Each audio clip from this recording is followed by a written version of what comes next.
Tunggu. Nah, kemarin itu kan saya ngebahas tentang siapa tuh namanya? Yang lagi ribut sama Dokter Richard. Siapa sih? Aduh, lupa jadinya. Itu loh, siapa? Farel Aditya, oke? Nah, banyak sekali di sana pertanyaan dan dibanding-bandingkan dengan anaknya Ruben Onsu. Siapa? Bertrand putra Onsu, ya. Dengar ya guys. Ya pasti beda lah. Dan bingung saya ya sama kalian netizen. Jangan suka membanding-bandingkan anak, karena kualitas dan cara penerimaan si anak tersebut pasti berbeda.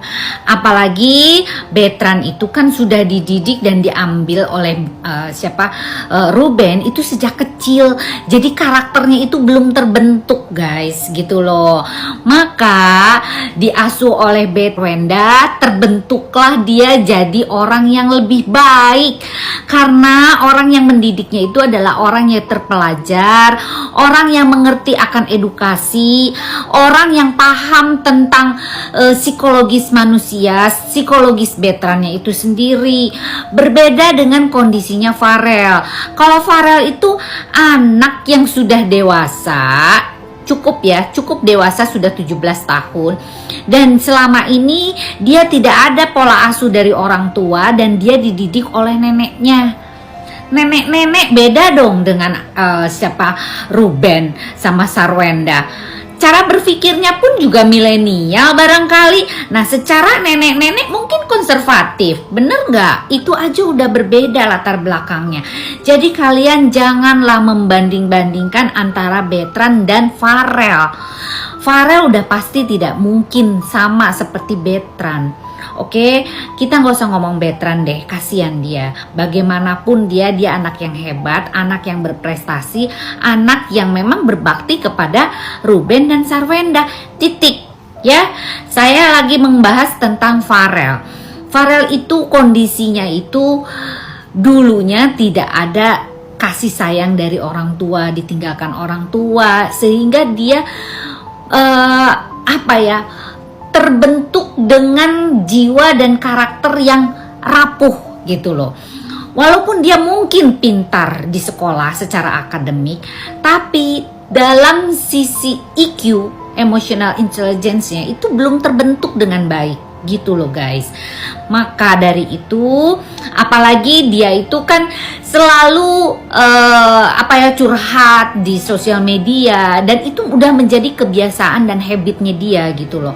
Sehingga mungkin ya dianggap bahwa itu adalah mata pencarian dia gitu loh. Karena dia sudah enjoy di sana. Dia sudah mengaktualisasikan dirinya itu dengan cuap-cuap di media sosial. Seperti itu guys. Dan satu hal yang harus kalian garis bawahi, yang saya juga miris ya gitu, harusnya dia pun juga menghormati Dokter Richard. Apapun yang terjadi, dia harusnya berterima kasih. Bagaimanapun juga Dokter Richard sudah berusaha membantu semaksimal mungkin dengan kondisi dia gitu. Sorry ya, kita angkat atau dia mengangkat derajatnya dia itu dengan kondisi yang semaksimal mungkin dikondisikan oleh Dokter Richard, disekolahkan, diberikan fasilitas, diberikan satu kehidupan dan sebagainya. Namun barangkali saja ada intervensi di luar sana, pihak ketiga, pihak keempat barangkali yang ingin juga mengintervensi dia untuk udahlah nggak usah lah sekolah lah, capek lah barangkali, beginilah begitulah gitu loh. Nah kan nggak tahu, kalian juga para netizen nggak tahu kan, barangkali ada intervensi dari pihak yang lain, bener nggak?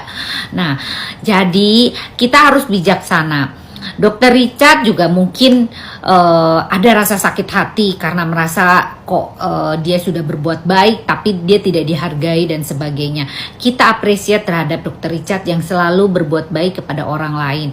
Biarlah hal ini adalah em, apa ya, pahala yang bakal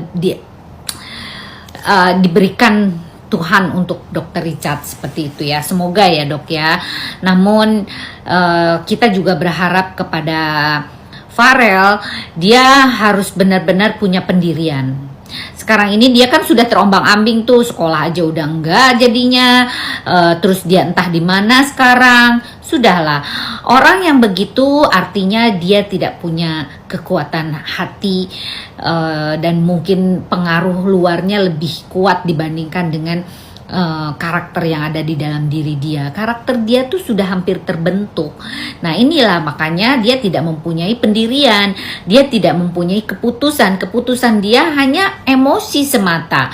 Dia memutuskan tanpa berpikir panjang dampak yang akan terjadi untuk dia dan perasaannya Dr. Richard serta kita nih para netizen yang tadinya sudah mendukung dia gitu loh, ya nggak sih? Sepupu bongkar kebohongan Farel Aditya, apa itu? Farel Aditya tengah menjadi sorotan dan perbincangan publik usai memutuskan berhenti sekolah meski telah dibiayai dan difasilitasi Dr. Richard Lee.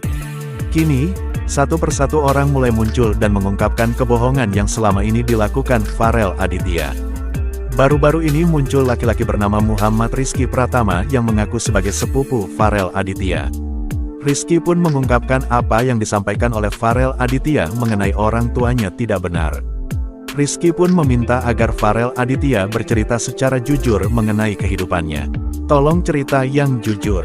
Kalau bisa abang juga bertanya dari pihak mamanya Farel kayak gimana sebenarnya ceritanya.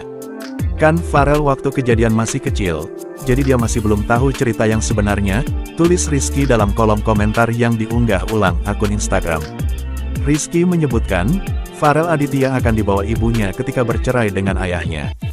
Namun, keluarga ayah Farel Aditya menghalangi hal tersebut. Dari keluarga papanya Farel yang tidak memperbolehkan kalau Farel ikut sama mamahnya. Makanya setelah beberapa tahun, mamanya Farel mulai kehidupan baru. Kalian gak tahu permasalahan sebenarnya makanya kalian anggap semua salahnya mamanya Farel, jelas sepupu Farel Aditya itu. Bahkan, Rizky mengatakan ibunda Farel Aditya sempat menghubungi putranya saat TikToker asal Medan itu tengah berbincang di podcast Dr. Richard Lee. Namun, Farel Aditya tidak menggubris telepon dari ibundanya itu. Padahal ibundanya hendak memberikan penjelasan mengenai apa yang terjadi pada keluarga. Sedangkan waktu mamahnya Farel menelepon Farel di waktu Farel bertemu Dr. Richard buat menjelaskan semuanya, Farel tidak mau mengangkat teleponnya, tuturnya.